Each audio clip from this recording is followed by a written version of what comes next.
questions about the actors' chemistry. I think we met once before, very, very briefly, and then it was strange. I mean, we barely talked the entire movie, and then I think we interviewed you. We interviewed, that was crazy. And then I was suddenly, I was like, We did this entire film together, and then afterwards, many months later, I did an interview with him. I interviewed him for Interview Magazine.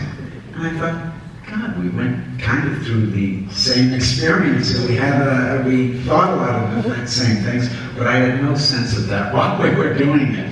Because I think our characters and our functions in the movie were so different, and we were always with each other, but there's always that distance between his mystery and my aggression, or whatever it is, you know.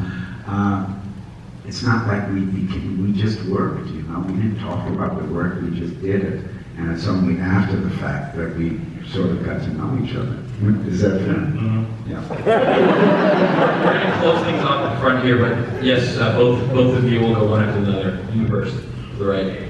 So there's a lot of very detailed costumes and very interesting use of facial hair. And how much of that you grew and how much is that makeup and how did you get used to How committed were the actors to the facial hair?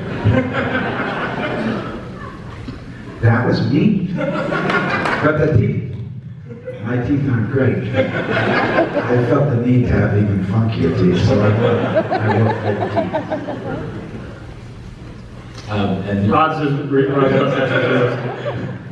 right there. I found myself thinking a lot about the subgenre, kind of like Persona and Mulholland Drive, probably female version. I was wondering, I don't know if that came into mind for you at all, this weird genesis of this relationship was, and what you felt The final question, just to repeat for the back, was that the film reminded the audience member of Mulholland Drive and Persona, and which were very female-centric narratives, but centered around a duo. This very masculine depiction of a sort of a duo in a film.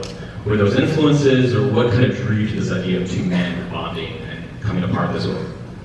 Well, I mean, Persona is certainly an influence. It's not like, it wasn't like I said, what would Persona be like with two dudes?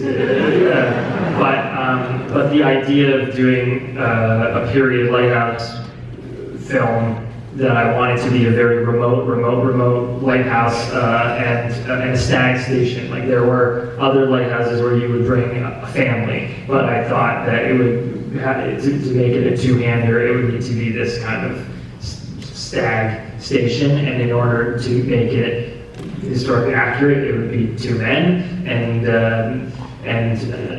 there you go. I mean, I read about a real story of two lighthouse keepers in Wales in the early part of the 19th century, both named Thomas. One was older, one was younger, and they get trapped during a storm and things go poorly. It's a different story than this, but the two men named Thomas was sort of my way in to what this became. Thank you so much. Please give a round of applause to both